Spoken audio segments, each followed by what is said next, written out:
Mayong adlaw kanyang tanan mga ka-dear friends, kininausab ang inyong ubos nga lagad nga si Papa Joe. Lain na sad nga istorya nga to ang idalit kaninyo. But there's a catch. For the first time, suwaya na to pagbasa ang suwat nga pinada sa Tagalog. Well, matod pa niya sa suwat nga di man siya kamao magbinisaya, pero makasabot siya maminaw tungod sa kataw nga maoy magpasabot o mo interpret sa istorya. Mao nga naagni siya nga mopada og suwat but in Tagalog. But mao nagingon na it's up to you kung makauyon mo sa tong pagbasa sa Tagalog. And if ever makauyon man gani mo, well, we could have two sets sa tuang istorya siguro nga i-upload para makasabot di ay ang uban. I never thought nga naay mga laylay dialect nga maminaw nato and mangita sila mga kailan nila nga mga Cebuano or Bisaya nga maoy mo translate nila. So if that would happen, well, pwede ta mag duha ka version or tulo pa gani, Hilonggo kung kaya. But anyways, i-check nato kung kaya ba nato magtagalog.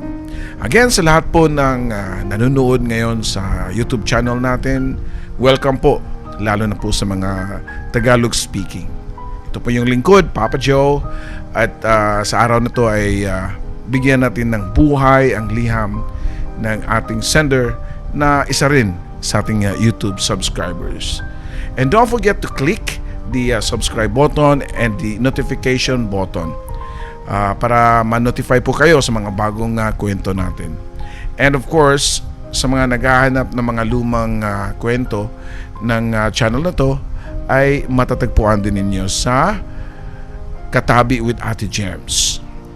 At kung nais nyong magpadala ng kwento nyo, ipadala nyo lang sa papajoesuperb@gmail.com. So, ito na ang kwento ng buhay ng ating YouTube subscriber. Dito lang sa Dear Papa Joe Stories. Mga istorya sa kinabuhi sa atong mga kaiksuonan nga naghatag og inspirasyon, leksyon ug gugma diri lang sa Dear Papa Joe Stories. Disclaimer again, ang atong sender usa ka Tagalog. Magandang araw sa iyo Papa Joe at sa lahat ng mga taga-subaybay mo sa YouTube channel mo, ang Dear Papa Joe Stories. Gustuhin ko man magbisaya ay di po kaya ng powers ko. Kaya minabuti ko na lang na mag-send sa inyo ng sulat in Tagalog. Mas madali kasi sa akin maghanap ng mag-translate ng video mo kaysa magsusulat. Ako pala si Janice, natubong Quezon Province. Noong early 20s, ako po'y dumayo dyan sa Cebu. Noong panahong umusbong po ang call center dyan. Nagdesisyon ako na pumunta dyan kasi may chances na matanggap ako sa Cebu kaysa Maynila. Sa ilang taon kong pagstay dyan ay napamahal ko na ang mga Cebuano. Marunong naman ako magsalita ng Cebuano pa konti-konti. Sa pagmamahal ko sa mga Cebuano ay napamamahal na rin ako sa isang lalaki na nagpabago ng buhay ko. Usong-uso pa dyan sa may IT park nung una, ang mga bars na may tugtugan, may mga live bands, at kung hindi man ako nagkamali, yun ay ang Paddy's Point. Ewan ko kung alam mo yan, Papa Joe. Yes, alam ko yan. Isa siyang bokalista ng banda at nagustuhan ko yung dating niya. Parang grunge. Yung walang pake sa sinusuot at pero may dating. Siya po ay si Albert. At tuwing kumakanta siya ay puno ng feelings na parang ini-internalize niya yung lyrics. Gusto ko siyang lapitan nung panahong yun pero nahihiya ako. Kasi may pagkasuplado ang dating ng pagmumukha niya. Pagkatapos nila sa set ay nakaupo lang siya sa gilid at nagsusmoke at nagbibeer. Alam ko maraming nagka-crush sa kanya. Kung nangyari lang na nangyari ito sa panahon ngayon na matindi ang social media, sigurado po akong panalo siya sa magpa-viral na lalaki sa Facebook at sa TikTok. Walang mintis ang pagdalo ko sa mga gigs nila at siguro nakahalata na rin siya sa akin na pamilyar na yata yung mukha ko sa kanya. Alam naman siguro niya na marami ding mga babae ang humahanga sa kanya. Nagulat na lang ako nang biglang may lumapit sa akin at tinapik yung likod ko at sabay sabi, "Hello." Di ko na malayan kasi dahil that time nakayuko ako at nung tumingala ako ay nasa harap ko na ang ultimate crush ko. "Hello miss, ikaw raw sa?" Meaning, ako lang ba nag-iisa? Bisaya kasi si Albert, Papa Joe. Sorry po, di po kasi ako masyadong marunong mag-Cebuano. Sagot ko naman. Bigla nilang hinila ang chair sabay sa pagsabi na, "Would you mind?" At sumagot naman po ako na okay lang. At yun na. Madaldal pala siya at marami siyang tanong sa akin. Ba't ba daw ako nasa Cebu? At sinagot ko naman na dahil sa work. Wow, galing naman. Yung mga taga-province pupunta ng Maynila para mag-work kasi malaki yung sahod doon. Pero ikaw, baliktad. Sabi pa ni Albert sa akin, ganyan ang buhay. Di mo alam kung saan ka dadalhin. Kako, Papa Joe. Siguro na bored lang siya at walang makausap ng panahong yun na iba. Kaya siguro, ako na lang ang pinagtiyagaan niya. Medyo tipsy na siya pero halatang gentleman yung tao, Papa Joe. Tinanong na naman niya ulit. Sabi niya, "So you're here in Cebu, my boyfriend ka na?" Ang bilis kong sumagot noon na wala. At yun na. Umpisa na sa pagsasalaysay ko at pagsasalaysay niya sa buhay niya at buhay ko. Sabi niya sa akin na matagal na daw siyang hiwalay sa girlfriend niya. Grabe. Feeling ko kailangan lang niya ng outlet siguro. Pero nakikinig naman ako at pinapatuloy ko naman. Pilit daw silang pinaghiwalay ng mga magulang ng GF niya at yun, pinapapunta ng Amerika yung GF niya. Di daw siya tanggap ng parents ng babae maski alam niya na mahal nila ang isa't isa. "What is your name again, miss?" Sabi pa niya ulit sa akin. Lasing na yata to, sabi ko pa sa isip ko. Baka bukas makalimutan na yung pangalan ko. Pero sinasabayan ko pa rin siya sa pagiging emo niya. Emotional, Papa Joe. "Janice, kako." "Hey, ikaw." "Albert, at your service," sagot niya. "Loko, anong at your service? Wala ka namang obligasyon sa akin." Bero ko pa, Papa Joe. Dumating ang oras para sa second set nila pero kailangan ko nang ring umuwi kasi late na. Nagpaalam ako sa kanya ng maayos at nung paalis na ako ay hiningi pa niya yung cellphone number ko. May cellphone na that time. Yung touchscreen. Binigay ko naman. Di naman ako na-expect na tatawagan niya ako or i-text man lang. Again, sa mga viewers natin, disclaimer lang. Yung liham po na pinadala ay galing sa isang Tagalog speaking na tao. So kaya binabasa ko in Tagalog. Pasensya na kung medyo matigas yung dila ko. And now to continue. Pero kinabukasan may unknown number na nagmi-miss call sa akin. So nag-text ako, ang sagot ko ay, "Who is this?" At tumawag na naman at sinagot ko. Si Albert pala. "Uy, tumawag ka. Kala ko bunga lang yun ng kalasingan mo last night." Sabi niya, "Hindi ha. Tipsy lang ako pero naalala ko lahat. Sorry pala sa mga nasasabi ko last night. Feeling ko close friend na tayo eh." "Well, pwede naman." Sabi ko. "So paano yan?" "Save mo yung number ko," sabi ni Albert, Papa Joe. Papa Joe, biglang nagka-close kami ni Albert. Ligid sa kalaman niya na may admiration ako sa kanya. Pero di ko lang sinasabi. Hindi, no? Diyahe, sabi ko pa sa sarili ko. Nagyaya siya na mag-malling sa RD ko that time. Rest day ko, Papa Joe. Maski antok na antok pa ako, ay kinakaya ko. Doon, nag-exchange na kami ng mga kwento namin sa buhay. Doon ko rin nalaman na kaya pala di siya matanggap ng parents ng girlfriend niya dahil sa maliban na mahirap siya, ay anak pala siya ng isang tinatawag na kalapating mababa ang lipad. Kaya pala siya gwapo, for sure, half siya. Maybe, foreigner yung tatay niya o mayaman na pogi. Dagdag pa niya, maski nasa music industry siya ay wala siyang close na kaibigan. Kasi pag nag-confine siya sa mga bandmates niya ay uuwi lang sa inuman.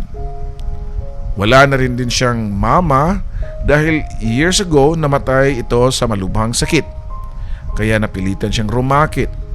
Kasi di naman na iilan na may talent naman siya at advantage na magbanda dahil sa hitsura din niya. Kaya nung sinabi niya yon, ay ako na kaagad ang nag-treat sa kanya. Dahil alam kong wala siyang pera. To make the story short, naging instant guardian angel niya ako, Papa Joe. Di ko po ma-deny sa sarili ko na I love him. Pero kinikim-kim ko lang para di masisira ang pagkakaibigan naming dalawa. At yun ang pinakamahirap na sitwasyon namin. Wala naman siyang sinasabi o pinapakita man lang na may gusto siya sa akin. Parang treatment niya sa akin ay bilang one of the guys. Close ko na rin yung mga bandmates niya. Naging instant PA ako sa banda nila. Pag may gig sila, tapos rest day ko naman. Di maiwasan sa grupo na mayroong tuksuhan. Tinanong pa nga nila si Albert kung ano kami. At ang sagot naman niya ay best friends. Okay lang naman sa akin, at least may puwang ako sa puso niya bilang close na kaibigan niya. Yung drummer nila, halatang nagpapakyut sa akin. Kasi naman, di naman sa pagmamayabang, Papa Joe. Maganda naman talaga ako. Pero rakista yung dating ko, yung outfit ko. Parang boyish. Nakita ko na parang di gusto ni Albert na may nagka-type sa akin. At hihilain niya ako palapit sa kanya. So tingin ng tropa, may mutual understanding kaming dalawa. At respect na lang sila. Umabot din ng ilang buwan at ganun kami. Parang mag-boyfriend-girlfriend ang dating. Sweet at minsan, sinusubuan ko pa nga siya ng pagkain during gigs nila. At okay lang naman sa kanya yung mga gestures ko na ganun. At ganun din siya sa akin at the same time. Napaka-gentleman niya. Hanggang sa di ko na namalayan na nahulog na talaga ang puso ko sa kanya. At parang ganun din siya sa akin. Pero walang label pa rin, Papa Joe. Hanggang sa di maiwasan ang alab ng aming damdamin at nangyari ang tinatawag mong linamon ng leon, ang maamong tupa.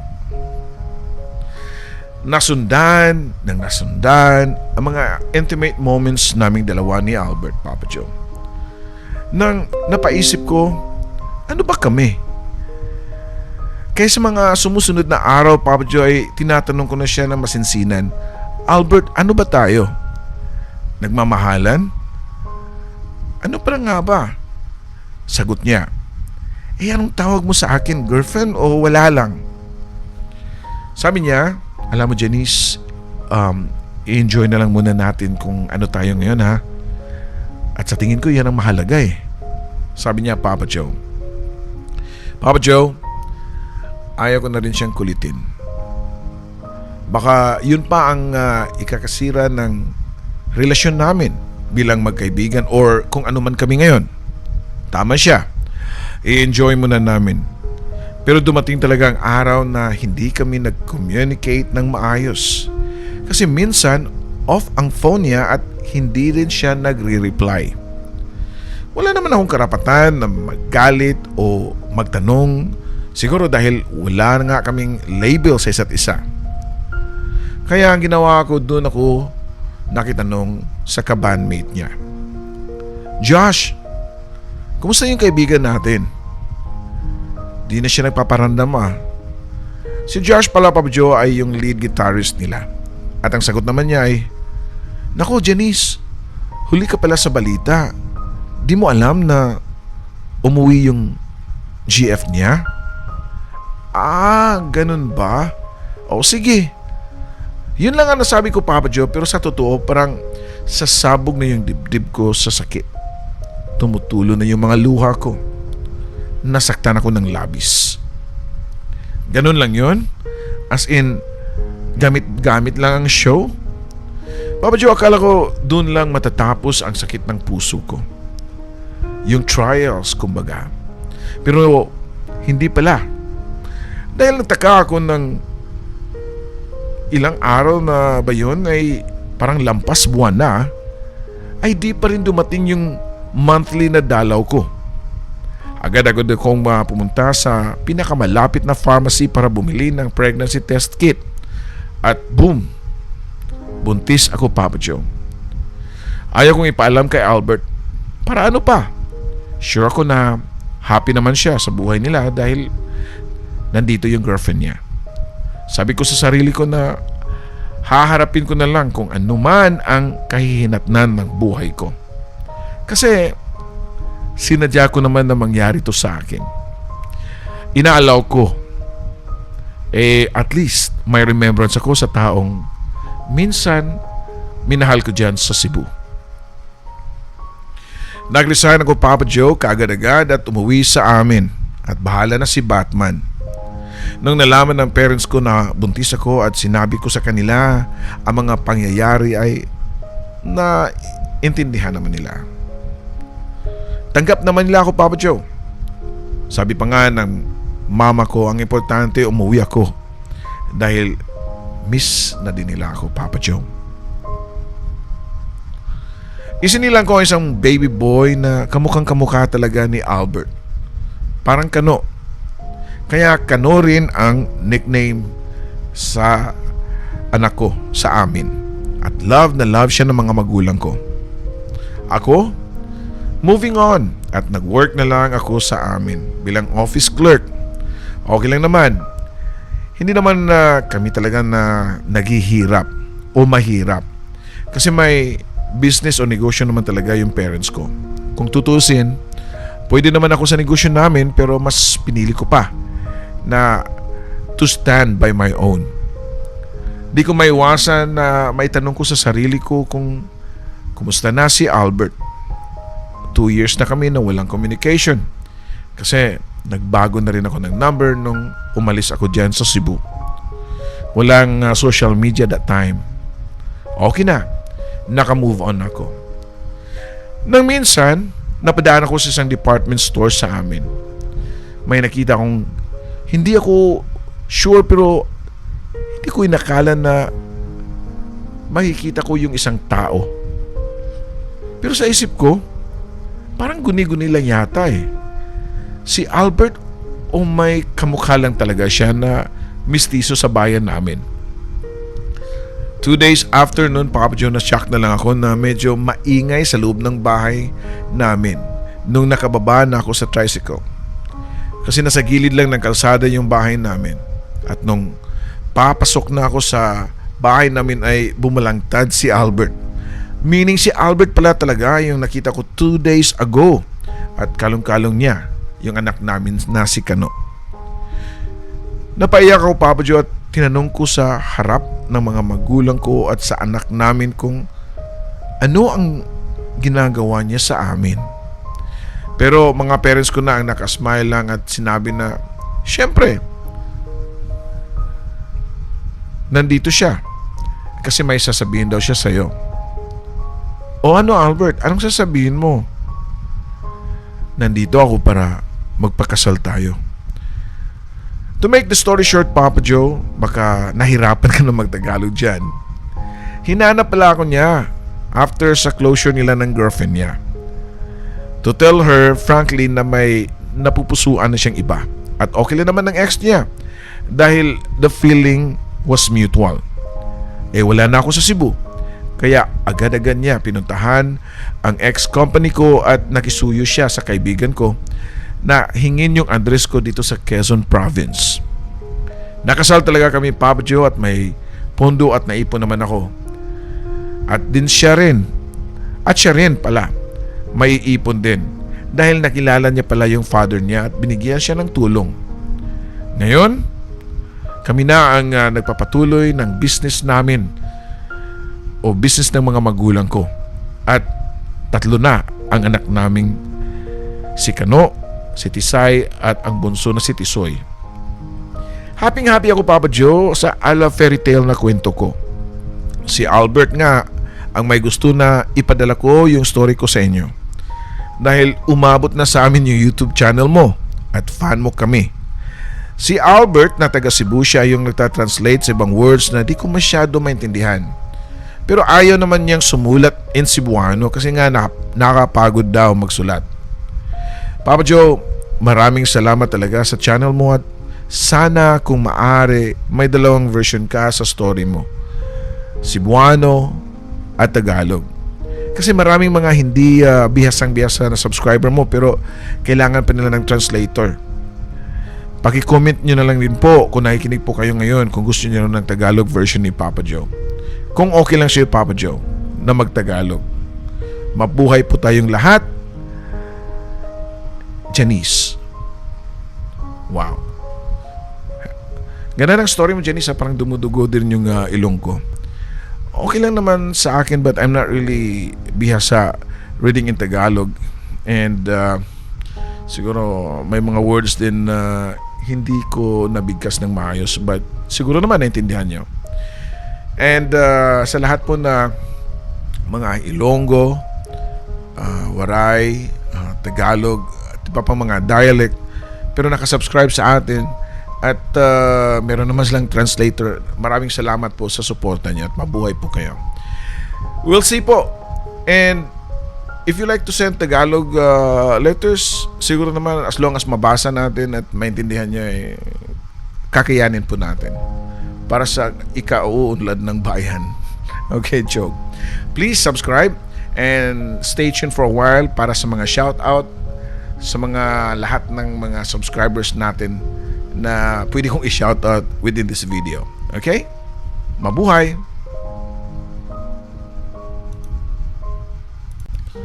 Hello guys! Hello sa itong mga subscribers o sa mga kusugay mo comment niya. Shoutout niyan tanan. So shoutout time. Shoutout dahil ni Balting. Thank you so much. Diya sa Dubai. And Roseville. Thank you so much. And from Dubai, ingon siya, naka-headset siya si Balting din siya. Dagang salamat ha. And more power sa inyo ha. Tanan diya. Sa mga OFW, shout out. And kisa pa ni na Adre.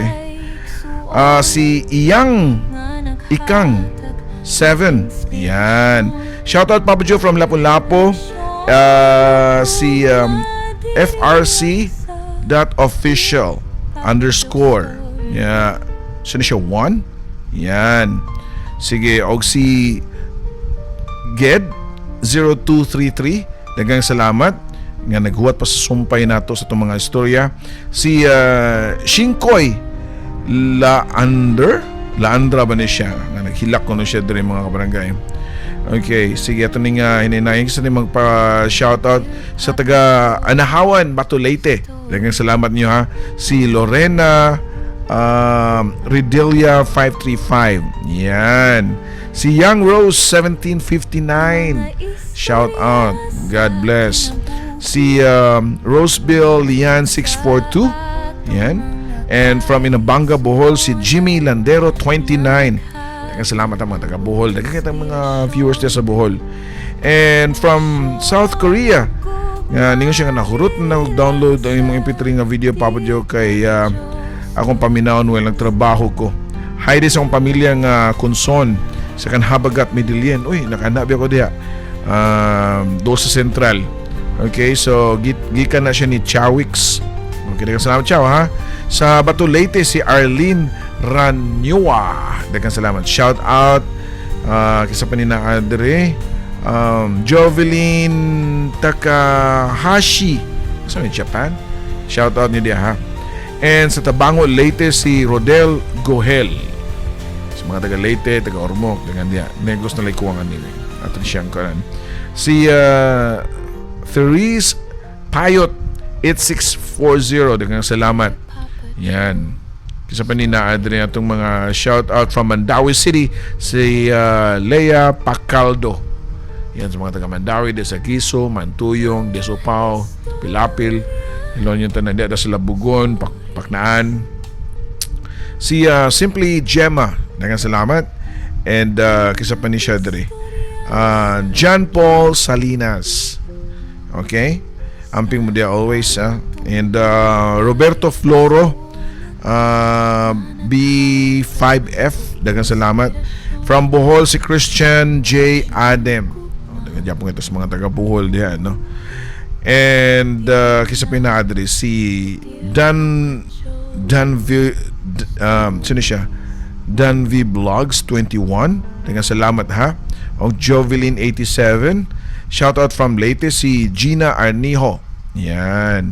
From Palumpon Leyte nagana ngayon pros na Palumpon Leyte si Yanis Jane Perez o diya sa Olango Island at Bangra lapu-lapu gyud ni si Vicmar Banzi. I hope nga nag-enjoy mo diya and mabuhay mo. Okay? Si Mar Charlene Alco, good day. O diya sa Bye Leyte, daghang salamat ha. Si Enzen's 09, si Flora Mi Oracoy, yan, from Siargao. Kumusta din sa Siargao ha? Si Claudine Libay 3676, yan. Si John Ralph Fispan, yan. Og thank you Papa Joe, watching with my family sa Cebu City. Ay, at least na ito ka Cebu ha? God bless Mama Binks and Mama Nene from Zane Emeterio. Sa mga taxi drivers, sa mga factory workers nga gihimong background ang ato ang YouTube channel, ang mga gasoline stations, sa mga hospital, sa mga nagtuon or sa mga chill, daghang salamat sa inyong pagpaminaw. Especially sa diha ni Mama Binks and Mami Nene, ako na ning shout out no. Iyam ning gi-flood diri sa Zamboanga City. Yan, buenos dias, noches, yan. From Nes Andales 14. Okay, thank you so much. So, I think kinalan na ta og last nga basahon diri. Hi day ni Shing Kuilaan. Again, thank you so much for subscribing sa itong YouTube channel. 85K na ta karon. Sus, happy na kita mag 100K. Malipay na dyan ko ana o ganado na dyan kay ko ana pagsamot. Kung makadawat na ta itong silver play button, okay na kayo na nato. So, kamusta diya? Mga nag-vlog diya, good luck ninyong tanan. Okay, mabuhay and God bless. I love you all. Mga istorya sa kinabuhi, sa atong mga kaiksuonan nga naghatag og inspirasyon. Leksyon ug gugma diri lang sa Dear Papa Joe Stories.